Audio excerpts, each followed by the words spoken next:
O câncer adora ácido. No vídeo anterior, a renomada professora de saúde internacional Barbara O'Neill compartilhou 7 alimentos alcalinizantes que devemos consumir principalmente para manter o câncer longe do nosso corpo. Neste vídeo, aprenderemos com Bárbara sobre 8 alimentos formadores de ácido que devemos tentar evitar para proporcionar um ambiente saudável para o nosso corpo se proteger naturalmente contra o câncer e outras doenças. Como lembrete, vamos rapidamente entender por que devemos sempre manter um equilíbrio de pH saudável para o nosso corpo. O pH do corpo humano é importante, porque em diferentes níveis de pH, as doenças crescem e, em diferentes níveis de pH, é muito difícil para as doenças se desenvolverem. A leitura do pH do sangue é entre 7,35 e 7,4, mas em um pH celular de 5,5, é onde as doenças prosperam, especialmente leveduras, fungos e câncer. O câncer adora ácido. O câncer também adora a falta de oxigênio. Outra coisa que o câncer adora é açúcar. Então, quando as pessoas vêm até nós querendo ajuda para combater o câncer, veja o que fazemos. Sugerimos uma dieta altamente alcalinizante, sugerimos maneiras de oxigenar o corpo e também eliminamos grandemente a glicose, os açúcares que entram no corpo. Como já analisamos 7 alimentos alcalinizantes que devemos comer, vamos agora direto para os 8 alimentos formadores de ácido que devemos evitar. Primeiro, o que significa alimento formador de ácido? Vamos dar uma olhada nos alimentos formadores de ácido.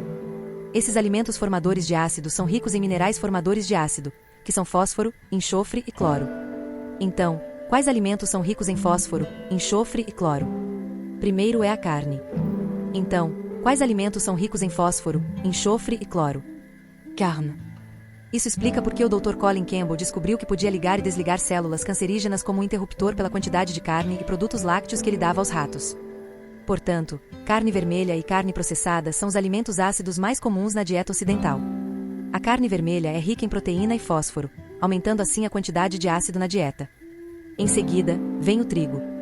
O trigo hibridizado. A hibridização do trigo criou muito mais minerais formadores de ácido. Como o trigo é um ingrediente tão importante na maioria da nossa dieta, vamos aprofundar o problema real com o trigo.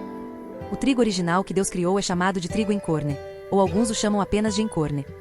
E esse trigo original tinha uma estrutura de proteína ou glúten muito frágil.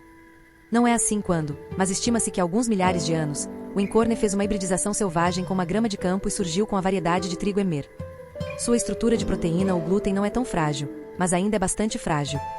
E nos anos 1950, foi a variedade de trigo Emmer que foi submetida a um cruzamento intensivo e surgiu com o trigo hibridizado que conhecemos hoje.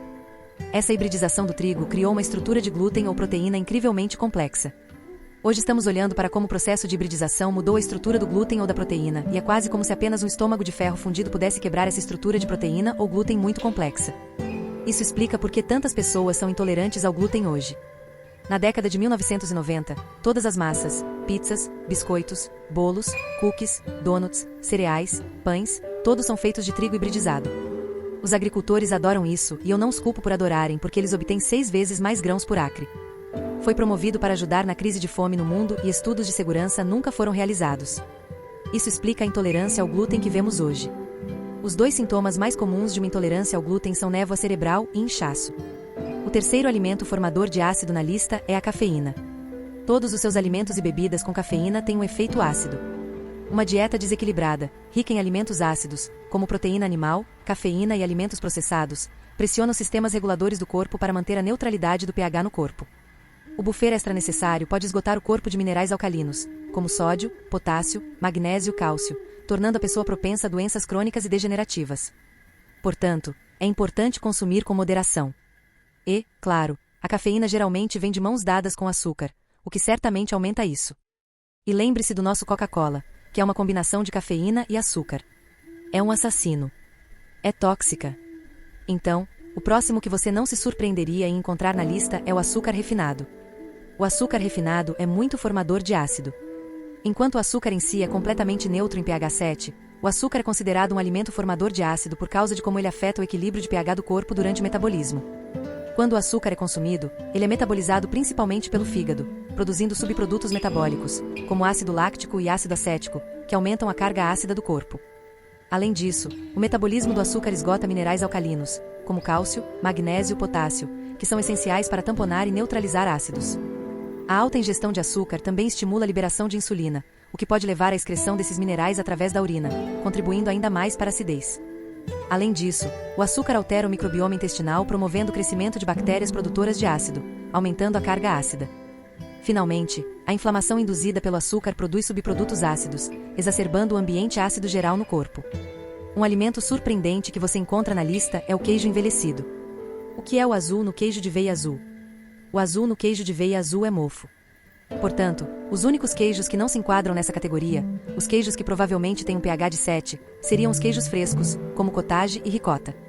Não estou dizendo que eles estão ok porque geralmente vêm de vacas que não foram alimentadas corretamente ou têm produtos químicos neles. Os produtos lácteos geralmente são considerados alimentos formadores de ácido. Esta classificação é baseada no conceito de carga ácida renal potencial, PRAL, que mede o efeito ácido ou alcalino dos alimentos no corpo após a digestão e o metabolismo. Alimentos ricos em proteínas e fósforo, como produtos lácteos, tendem a ser formadores de ácido. Quando esses alimentos são metabolizados, eles produzem compostos ácidos que devem ser neutralizados ou excretados pelo corpo. Isso pode levar a uma maior carga ácida nos rins. Aqui estão alguns exemplos de como os produtos lácteos comuns são classificados em termos de seu potencial formador de ácido. Leite, ligeiramente formador de ácido. Queijo, moderadamente a fortemente formador de ácido, dependendo do tipo. Iogurte, ligeiramente formador de ácido. É importante notar que as propriedades formadoras de ácido ou alcalinas dos alimentos não indicam necessariamente seus benefícios ou desvantagens para a saúde. Uma dieta equilibrada que inclua alimentos formadores de ácido e alcalinos é geralmente recomendada para a saúde geral. Em seguida, vem o álcool. O álcool não é um alimento, mas cria um ambiente ácido no corpo. O tabaco não é um alimento, mas também cria um ambiente ácido no corpo. O álcool se decompõe no corpo em acetaldeído e o acetaldeído é uma neurotoxina. Não queremos uma neurotoxina. Uma neurotoxina é um assassino de cérebros. Então, você deve eliminar todos os alimentos formadores de ácido. A boa notícia é que você não precisa evitar completamente para manter o ambiente de pH 6.5. Précisément consommer 20% de alimento formador de acido e 80%, 70 a 80% de alimento formador de alcalino. E tenho certeza de que você não ficará surpreso em me ouvir dizer que os 20% devem vir desta seção aqui: grãos, legumes e nozes. Dentro desses grupos, muitos itens são alimentos formadores de ácido. Grãos, todos os outros grãos, exceto os que estão no lado alcalino. Legumes, todos os outros legumes, exceto lentilhas, soja e feijão de lima. Nozes, todas as outras nozes, exceto as amêndoas e castanhas do Pará, terão um efeito ácido.